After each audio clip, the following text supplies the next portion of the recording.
Ok, bienvenidos a Los Gordos Lacios. Mi nombre es... Y el mío es... Y hoy vamos a hablar sobre... Arrival. La llegada. ¿Sí llegaste? Yo siempre llego, bebé. Al final siempre llego. Pues sí. Cada quien trabaja por lo que... Vamos a hablar sobre la película La Llegada, basada en el cuento La Historia de tu Vida de Ted Chiang, un escritor gringo de origen chino. La película está dirigida por... Denis Arnouveau Villeneuve, este muchachini, este ragazzo, dirigió antes Sicario, con Benicio del Toro. Ha hecho muchas películas muy buenas. Que por cierto, también su personaje principal es una mujer. Sí. Tiene ese leitmotiv. Este capítulo va a ser sobre cómo construye el personaje principal de la película el guionista y el director, basándose en el cuento. Y si ustedes vieron la película, que si no la han visto, no sé qué están haciendo viendo este video, ves la historia de cómo esta mujer tiene una bebé, una niña, y juega con ella y la ama mucho, y luego la niña crece y le da cáncer y se muere. Así comienza. Y pues uno asume que es un flashback. ¿Vieron Up? Es lo mismo. Vieron Up es lo mismo, pero no tan bien logrado. No tampoco tiene la misma intención. De hecho, no es completamente diferente. Otro tipo de... No importa que... Sí. Lo interesante es cómo vamos conociendo a la personaje principal. O sea, sabemos que perdió una hija. Sabemos que está sola. Sabemos que es maestra de universidad y al parecer de clases de algo como idiomas. Y luego de que llega la noticia y se interrumpen clases, la vemos varias pequeñas secuencias en su casa tomando vino y viendo noticias, y nos enteramos de lo que está sucediendo a través de ella. Es una película que no busca enfocarse en lo que están diciendo los presidentes o etcétera, sino ella. ¿Cómo reacciona ella? Y ella reacciona con suma tranquilidad, eso así como de pues qué se puede hacer. Y bueno, la vemos hablando con su mamá, la vemos viendo noticias toda la noche, y más allá de eso tampoco sabemos mucho, excepto que su casa está muy muy chingona. Ya quisiéramos una casa así. Después está en su oficina en la escuela y aparece Forrest Whitaker. Parece un negro. Aparece un negro, un negro racista, con el ojo chacho, que es el militar que dirige la operación de contacto con la nave que llegó a Montana, al estado de Montana, en los Estados Unidos. Y pues les dice, es que no es tan fácil, no entiende lo que hay detrás de esto, ¿no? Entonces necesita interactuar con ellos. Entonces uno de esos requisitos es que pues tiene que interactuar con ellos. ¿Y qué dicen ellos? ¡Ney! Y dice, pito, mi madre, y se la llevan en helicóptero. Y en el helicóptero se encuentra con el cuate que dispara flechas, sí, que es un físico. El personaje de Jeremy Renner, que totalmente secundario. Es clave, pero totalmente secundario. Ella es toda la película. Está en el helicóptero y él le dice, oh sí, señorita Bruncas Blanca, no nos acordamos de su nombre. Usted escribió este libro, lo leí, y en su prólogo dice que el lenguaje es lo más importante que tiene la civilización. El lenguaje es la primera arma que se lanza en un conflicto, etcétera. Y entonces le dice el físico, pero eso no es verdad, lo más importante es la ciencia. Si la ciencia no supiéramos nada, tío. Y entonces ella le dice, gilipollas, cállate el hocico. Estás flipando, tío. Y el asunto es de que la película va a girar en torno al lenguaje, a la transmisión de información. Más allá de qué información estás transmitiendo, es cómo la transmites, y esa es la clave de toda la sí, la película trata sobre el lenguaje y cómo te comunicas, y a la vez está utilizando el lenguaje del cine de una forma diferente a la que uno está acostumbrado. No es que sea la primera que lo hace, pero lo aprovecha muy bien para las intenciones que pretende, tanto en su trama como el tema que toca de la comunicación, del lenguaje, etcétera. Porque el otro tema de la película, más del lenguaje, es el tiempo. Y el concepto que tienen del tiempo estos seres es circular. No es lineal como nosotros los plebeyos mortales del país México concebimos. Es circular. Y por lo tanto, el director y el guionista intentan usar el lenguaje cinematográfico para dar esa sensación de circularidad. Por eso comienza con la secuencia en la cual vemos a la mamá con la hija, etcétera.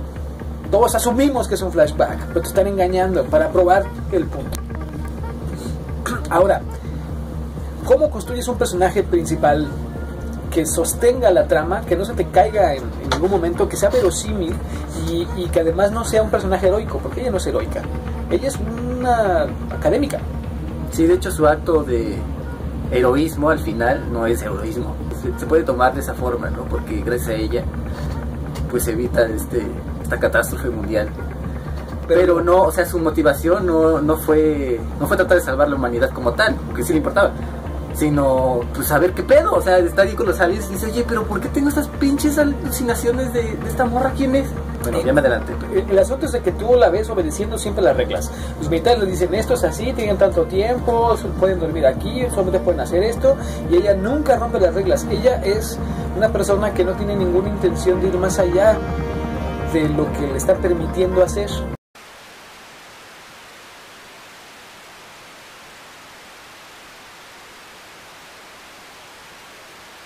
No es uno de estos personajes clásicos, heroicos, que van y quieren romper las reglas y son, no sé, Naruto o son Goku, etcétera, que siempre estamos... No, ella actúa conforme a y solamente en su campo de conocimiento, no se sale de ese. Al final, cuando toma la decisión esta de hacer su único acto heroico de toda la película, es porque se da cuenta que si no lo hace, todo lo que se construye alrededor de este contacto con la primera especie extraterrestre que conocemos se va a ir a la chingada. Ajá. Y está en ella, solamente queda en ella. Ahí es donde finalmente comprendemos el concepto de circularidad del tiempo que nos plantea la película, que plantean los extraterrestres, y que ella posee, y por eso ella es la elegida. Eso sí, no será heroica, pero es la elegida, una vez más, The Chosen One, lo cual es un tema ya un tanto sobado, sobre todo el cine. Pero lo bueno de este personaje es que no es una elegida como por una divinidad, ¿no? Así como que te tocó, no, o sea, es una casualidad que ella está ahí, es una casualidad que necesitarán una experta en lenguaje para poder hacer contacto con ella, y que ella es la mejor, o sea, no es un destino predispuesto en cierta forma, aunque al final sí te dicen que hay un destino como tal, bueno, un destino, pero tú lo construyes. Sí, tú lo construyes. Por eso ella puede influir en estas visiones que tiene del tiempo, ¿no?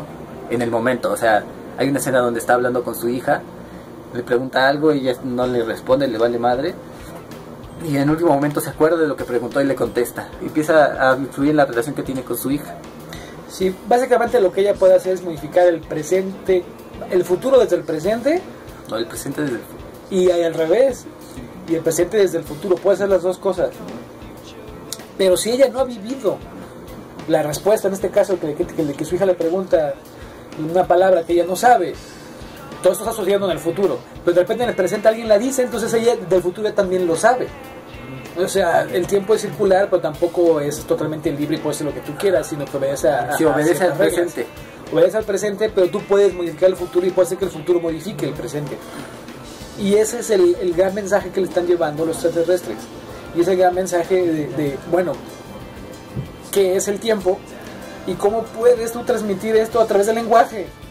Realmente, si lo piensan un poco, se complica bastante el mensaje de la película. Se complica mucho porque al final el lenguaje que ellos manejan es el que les da la capacidad de poder comunicarse con diferentes temporalidades. Exactamente, es el lenguaje que desarrollaron fue el que les permitió poder hacer esta comunicación en el tiempo circular.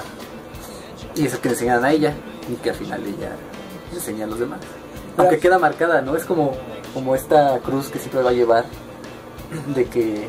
Y es la elegida, ella fue la primera. Ella sí es la elegida y ella sí tiene la capacidad de ver e influir. Los demás no, los demás tienen que aprenderlo y poco a poco, o sea, la humanidad para poder dominar este lenguaje va a pasar muchísimo tiempo. Pero ella lo conoce también como los extraterrestres. Entonces eso puede manipularlo, pero es la única que puede. Entonces vive con eso toda su vida, vive con que ve que va a morir su hija y que a veces le vale que se vaya a morir, que ella decide tener a la hija. Es que no tiene opción. Pero sí le dice este güey que por eso la dejó, porque resulta que el físico es el papá. Y está muy bien porque también ves su relación, cómo la van construyendo, es muy natural, aunque ella está en su pedo. O sea, ellos dos empiezan a formar un lazo. Y no por este amor mágico que nació de la nada, sino por la labor que están haciendo, ¿no? Él es un físico y la apoya en cierta forma cuando ella pues rompe las reglas, cuando se acerca a los aliens y no se tiene que quitar nada porque pues es zona peligrosa, y él está ahí con ella, le ayuda. Entonces esta relación que empiezan a construir poco a poco, aparte de que se llevan chido y se gustan.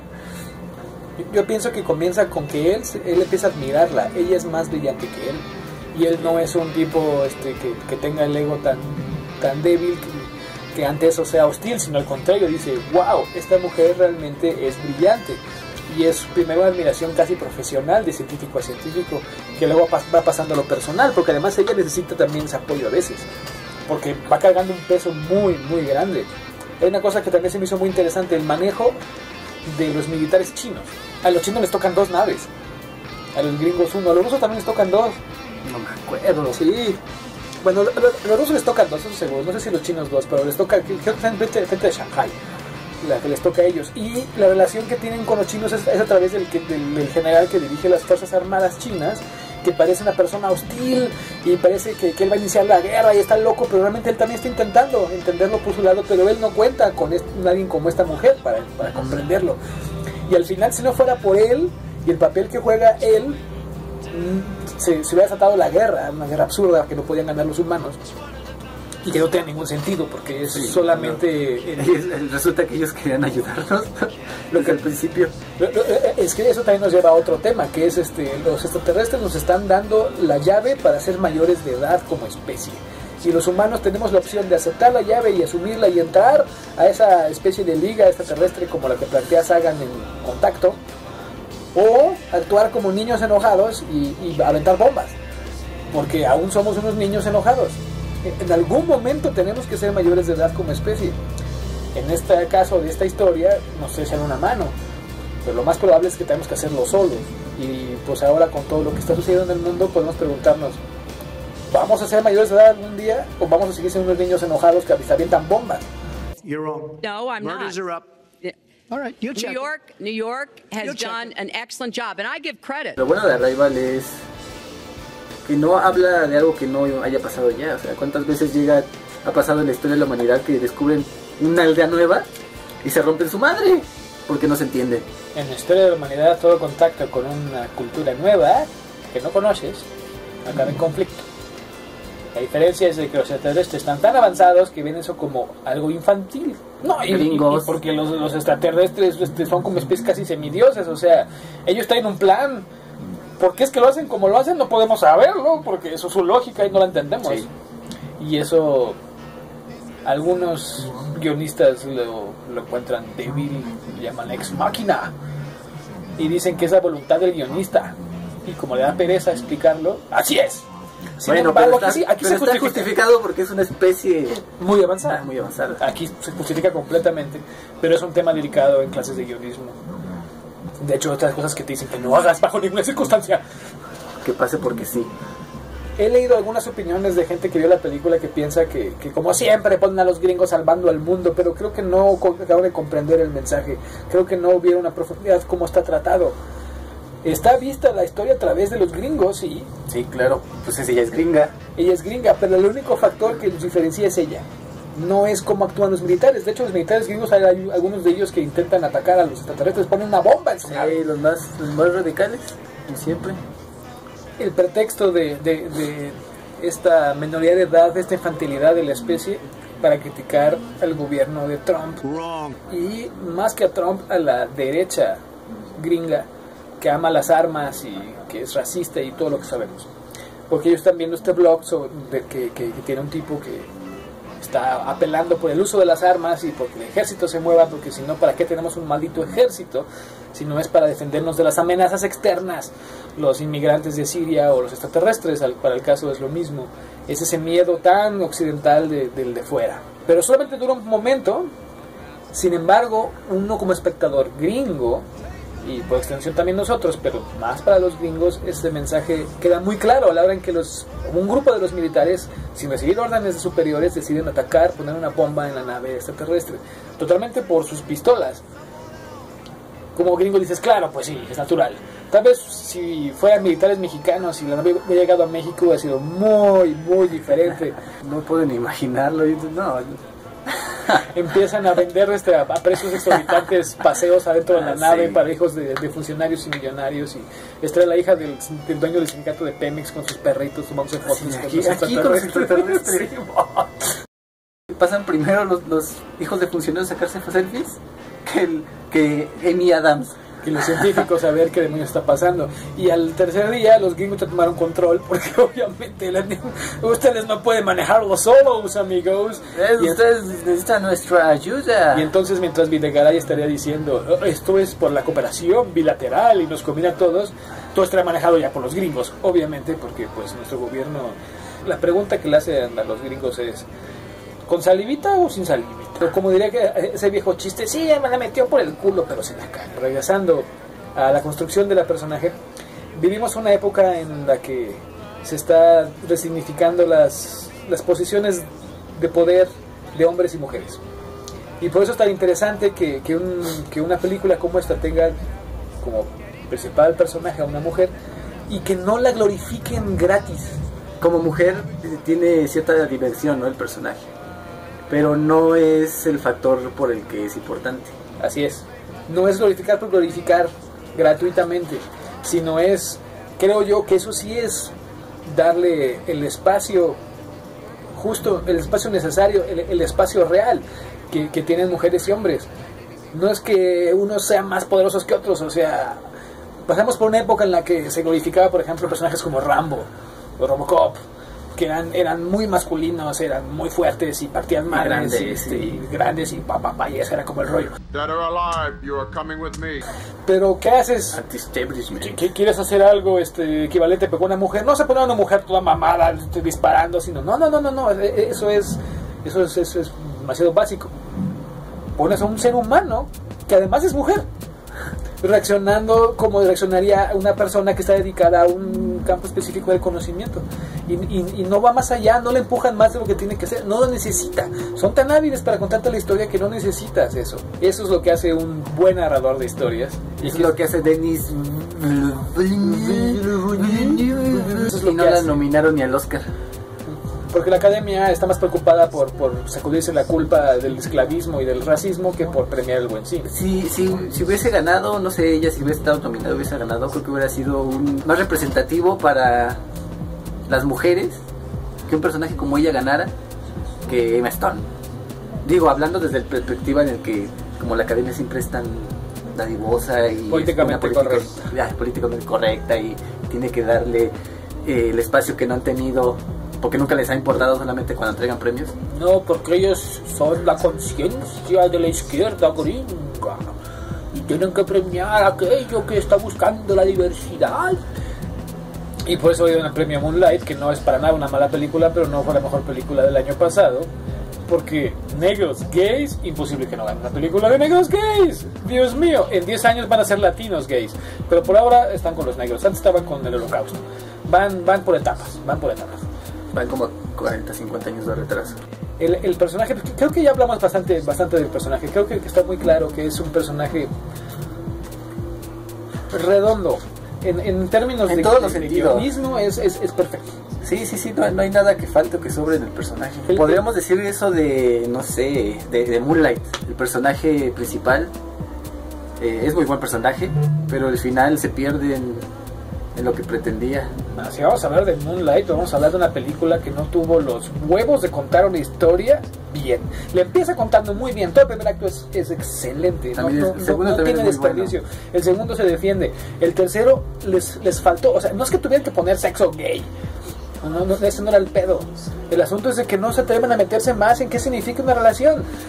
O sea, de repente lo ves convertido acá en todo un dealer maldito. Ajá, y no, o sea, ves al niño cómo construye esta relación con este güey que no sabes por buena onda lo adopta, ¿no? En cierta forma. Y luego ves el segundo, cuando es adolescente, y ves cómo lo tratan en la escuela, cómo conoció a este güey y lo que significó para él. Y llegas al tercer acto y no pasa nada. Hay escenas buenas en el tercer acto de Moonlight, como cuando va a ver a su mamá, que ya está reformada. De hecho, es parte de lo mejor del tercer acto. Pero después se resume a encontrar a este güey con el que tuvo su affair y no pasó nada y no pasa nada y es un coitus interruptus. La historia no es el problema, es cómo la cuentan. Sí. Les faltaron tanates para contar la historia, meterse hasta el fondo y enseñarte las entrañas, que es lo que hace una buena historia. Pero pues es que si no lo iban a nominar y ellos querían. Bueno, entonces regresamos a que los dueños del dinero en la industria del cine, en el mundo, son una bola de cobardes. Por ejemplo, esta obra que tenemos aquí atrás de Evangelion, tal vez hoy en día no la podrían hacer.